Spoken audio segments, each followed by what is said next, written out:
Hello everybody and welcome to the Lisbon Meadows Disc Golf Course. I'll be doing an overview of the course in this video. And if you couldn't guess by the name, it is located in Lisbon, Connecticut, which is just north of Norwich, and you're going to take $3.95 to get there from just about anywhere you're coming from. To get there, you get out of your car and cross over this bridge, you'll take a left and arrive at the course map and sign as you can see here. Now my name is Jake, I am on the left, my brother Jack is on the right. He will be throwing in today's video. The course was established in 2017. It is a 9-hole course with a length of 2,396 feet, has a par of 27. Now there's good signage throughout this course, so it's easy to navigate around for your first time coming here. It features rubber tees and disc-catcher baskets. There is a porta potty if you gotta go, and it is cart friendly, but it is definitely a great course for beginners. Hole 1 is a par 3, 207 feet. Despite the sign saying you go up and kind of to the right, you're going to go up and kind of to the left. It's pretty much wide open. You got a couple trees on your right here, but unless you're doing some crazy kind of shots, you don't really have to worry about those. But there is one tree that is guarding the basket here, kind of right at the end. Now the ideal approach is to go to the right side, but you can see Jack throw to the left and kind of have to deal with the side of the tree here for the putt. So he's going to have to settle for a par on hole 1, which is not too bad getting started off. Now hole 2 is a tricky hole. It's par 4, 285 feet. Right off the tee pad, you got one tree to the left there you have to worry about. And then you're throwing kind of towards this tunnel here. Now, there's a lot of trees and brush and kind of errant limbs that overhang. So it's kind of tricky to get through unless you really hit the gap right in the middle. And you're going to hook around, curve back, and you see the basket kind of nestled away in the back over there.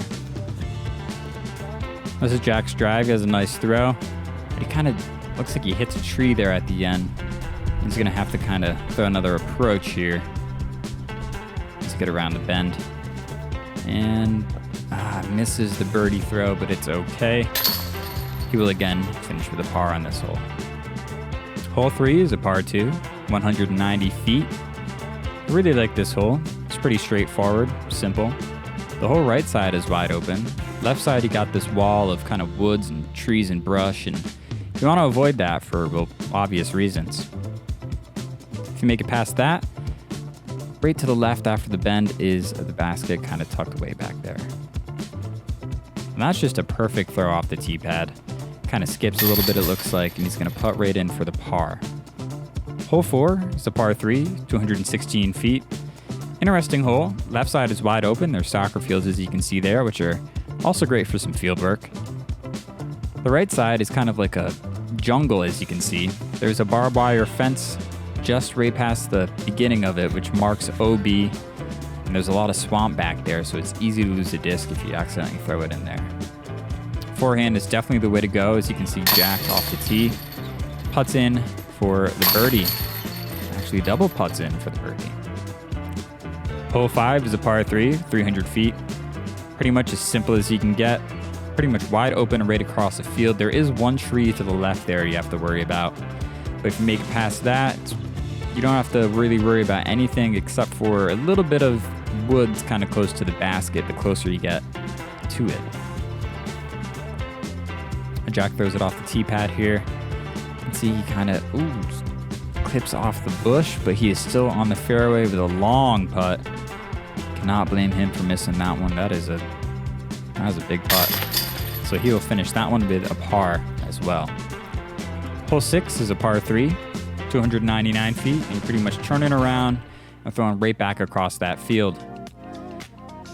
Now, if you're going to throw backhand, you want to kind of hit this gap on the left here. Definitely the tougher approach, I would say, versus a forehand where you go to the left side of that tree. And the basket is just right at the end there. Jack goes with a forehand and just dings it off the tree in the middle of the field there, but close enough to throw a nice approach. And then he is going to putt in for the par 3. Hole 7 is a par 3, 197 feet. Probably the weirdest hole on this course. The whole left side is a Mando. You got to go around all of this brush here, as you can see. Kind of like a complete horseshoe because it's just on the other side of it, as you can see over here. I just do not see how anyone could possibly ace this, but if you have done it before, please let me know in the comments. I just don't see how it is possible. Now Jack throws off the tee pad, decent shot there. Maybe a little bit more hyzer on it to get him a little bit closer, but still has a decent approach there. And he's gonna end it with a par, which is nice. Hole 8, tricky hole. Par 4, 318 feet. Throw off the tee pad, and there's actually kind of two routes you can take. Now, this is the way that I go. I go to the right, as you can see here. There's a fair amount of trees to worry about, but it is, I'd say, the shorter way to go. Or alternatively, you can kind of go to the left, which I feel you'd have to drive up here, and then turn and maybe flick a shot down through here. You can approach the basket there. It's more open, but also kind of a trade-off where it's, you got to go a bit further, it looks like. Oh, Jack with a decent throw. Looks like he's got a straight-on shot at the basket and just throws a dead straight shot right down there, which is nice. Ooh, that sound off the basket. He's going to end that one with a par as well. Hole 9 is a par 2, 177 feet. The last hole on the course, and it is pretty open here, as you can see. Just going to want to throw straight down, and then the basket you can see is kind of over here to the left. I think it's just kind of like a straight-on shot and then put it in, but you don't want to go too far. Well, it looks like Jack kind of grip locks on this one. So he's going to throw another approach. And looks like he's going to putt in for the 3 on this one.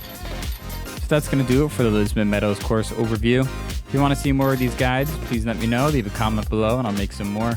But again, this course is just great for beginners, so if you're getting into disc golf or you know someone else that is, bring them here. It's the first course I ever played, and it was just a nice introduction to it. Thanks for watching. I'm Jake. We'll see you next time.